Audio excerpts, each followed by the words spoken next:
Welcome back. Right, it's been a pretty terrible start, hasn't it, to the season for West Ham. 2 defeats, 8 goals conceded in their first 2 games against Sunderland and Chelsea. They go to Wolves in the second round of the Carabao Cup tonight. Rob Earnshaw, how bleak would it be to be a West Ham fan right now? And for you, are they playing themselves into being in that relegation picture? Well, right now they're in that relegation picture because from the first 2 games, you play Sunderland, you're expected to win. And then the performance against Chelsea, I thought was one of the worst. I couldn't believe what I was watching. And not because they got bad players. They've actually got very good players. I like how they set up. And the Jarrod Bowens, the Paqueta, good players. And then the performance, I just thought, wow, you guys are really, really in trouble. Because if you don't run, if you don't move, if you don't defend, and you're so easy to play up against, of course you're going to have 5 going against you. I mean, 8 goals in 2 games is incredible. That's too much. They should be very, very worried. And it's one of those that this is the week that you eat maybe early, but justifiably so, that you have that meeting. Because teams sometimes go in, when things are not quite right, they'll have the meetings, the videos in the midweek. But I just think 8 goals come in after the first 2 games. You probably need a team meeting. And whether it's just players alone, and sometimes the manager is brought into that as well, but as players, I would be having that meeting this week and saying, guys, the first 2 weeks, nowhere near good enough. We are in trouble if we don't change things. And I think that conversation has to happen in the dressing room. We live more than ever in the era of the blame game. Where does that lie? At Graham Potter's feet, or has he not been backed enough for you? I don't think it's one thing. I think, of course, I think they need probably 2 or 3 people, 2 or 3 players when you kind of look at West Ham team. But at the same time, if you look at them going forward, Kudus is the main one that they lost. And, of course, he's going to be missing. But Paqueta's still there. Jarrod Bowen is still there. Jarrod Bowen and his goals is a real shining positive light. But I think they still need 2 or 3 people in there. And I think I think the blame would, number one, has to go. When you play, when you're on the pitch, that's your responsibility. Yes, you can have tactics. Yes, you can have the coach and good coach, bad, whatever it is. But once you're on the pitch, your responsibility is to defend, is to control the transitions, is to make sure in the moment you score the goals. And they're not doing any of those right now. And I think that's the number one area they need to have a look at. Right, Sky Sports has partnered with Fanalyst, an app where passionate fans known as Fanalysts share their opinions on their club. If you want to represent your club, scan the QR code on the screen. Visit the Sky Sports app for more details. And we can speak now to the West Ham Fanalyst, Gary Killington. Gary, good morning to you. What's the mood music like? Let's cut to the chase. Potter in or out for you? Potter out, but reluctantly. Just because I don't really think it's all of his fault, but I don't think we have a choice. He's not been backed. That is clear so far. So, yeah. But do you have him out because he's not been backed? If he's not been backed, is that actually his fault, or it's not? Or you just want to do with everything that West Ham always do is let's get rid of the manager?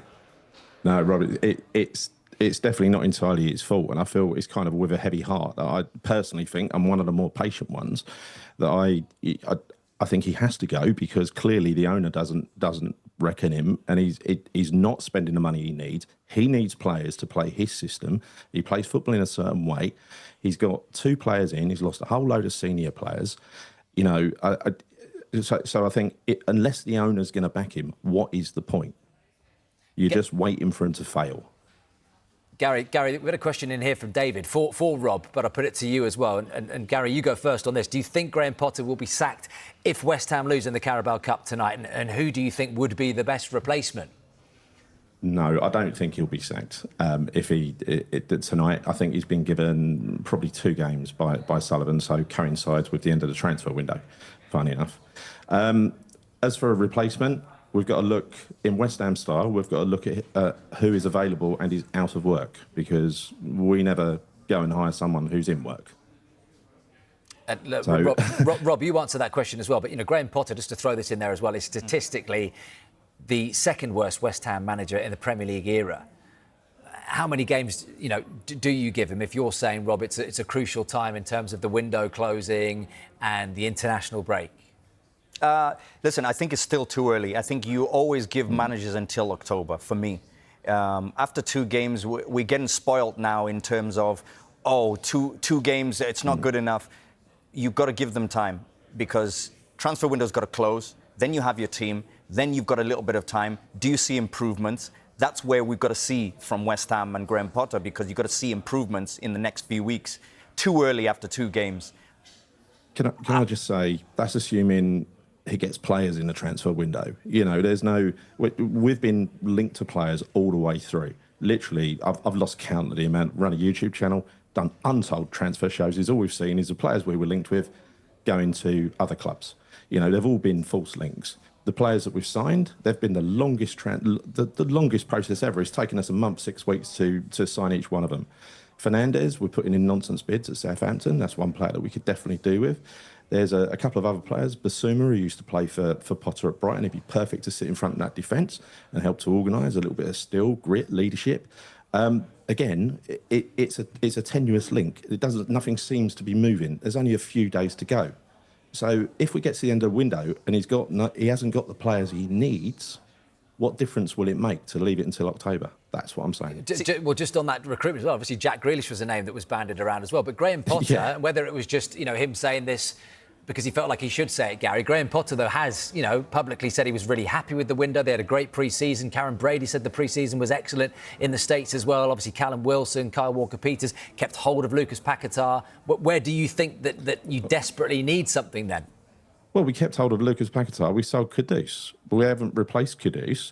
Also, defensively, we do not have a central pivot, like a central centre-half who's a leader, who's a dominator, like a Lewis Dunk that Potter had at Brighton. We've got 3 centre-halves who play as individuals. They're not playing as a unit. You can see that. As soon as we concede a goal, they fall to pieces. So we need one of those. We need a good, dominant centre-half. We also need at least 2 midfielders, because we have no legs in midfield, none at all. Gary, and I'm glad we're a safe distance away from each other, because you might give me a little slap if I'd said this to your face, because you're pretty sick of this question. But David Moyes, should you have stuck with him? Oh, it's a very interesting question. I'll tell you what, everyone's got a different answer. For me personally, I would have loved to have seen him waved off. I would have turned up and clapped him down the street straight after that cup win. He would have left the hero, built a statue of the guy and everything else, right? But instead, Moyes took... It was known at the time that Sullivan had done some kind of early deal with the Fulham manager, because the league season was rubbish. It was really poor. We escaped by the skin of our teeth. It was a deflection off someone's backside at Fulham. Because he won that trophy, he kept his job for the following year. Probably not a justification based on the whole season for him to keep it. So he could have left the hero. Instead, we let his tenure just run down and rot to the point where we were getting slaughtered all the time. So I felt sorry for the guy in the end, but it was definitely over time for him to go, in my opinion. Here's my thing. Are we getting too much of the answer is always, oh, let's go and buy. With PSR, no. What do you take on this? Is it sometimes that maybe this is the case also, is whatever you have as a manager, you've got to work with? Make those better, because you can't say you haven't got good players in the dressing room. So is it a case of we need to work and with the players that you have, make those better? Well, and this is what Karen Brady came out on TalkSport and said last week. We've got a great squad. She can't understand it, but it's also a terribly ill-balanced squad, and it has been for some time. In fact, in midfield, ever since Declan Rice left, the midfield has been a problem for us. Mainly because he did the jobs of 2 men in there. He covered gaps he weren't even supposed to. Ever since then, we've tried to replace him with people who do not have legs, like Ward-Prowse. I like Ward-Prowse. He's an honest pro, but he's fit for a certain job. He needs legs around him. And then you're bringing Guido Rodriguez, who's also got no pace.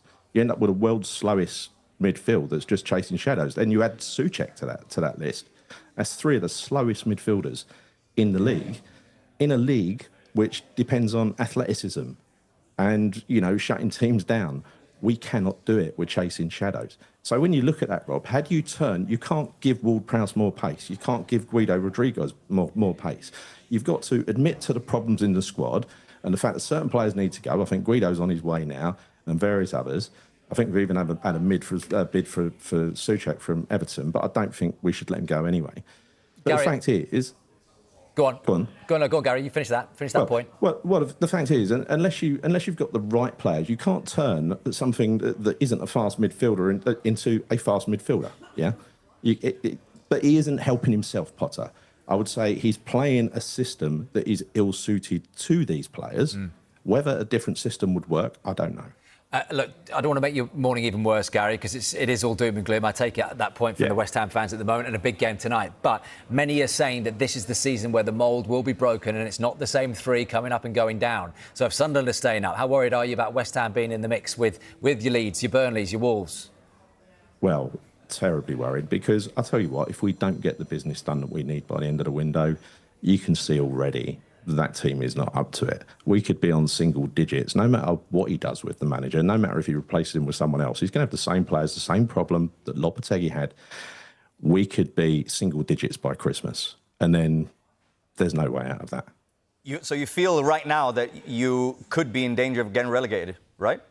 Oh, completely. Everybody sees it because, look, we've watched West Ham in the Premier League for a long time now, Rob, and you can see we're not competitive at the moment. Gary, keep the faith. It can only get better, can't it? Big game tonight. There we go. Gary, our West Ham fan on Sky Sports Fan Club. Chelsea training as we speak.